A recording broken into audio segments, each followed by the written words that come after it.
It's easy to start a new PowerPoint deck and apply an existing slide master. Open PowerPoint, click New, and choose Blank Presentation. Always name and save the file right away. You can adjust the deck in the Slide Master under the View tab. A Slide Master tab appears, allowing you to change colors, fonts, and master layouts. You just click the top master. Go ahead and click Themes and scroll down to browse for themes.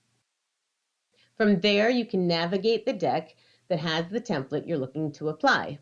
I keep my company's template handy on my desktop so I can easily apply that. This is my starting point for every single deck I design for them. For this example, I'm applying a Barbie template I whipped up, and you can see how quickly and easily this uploads all of my fonts, colors, and layouts.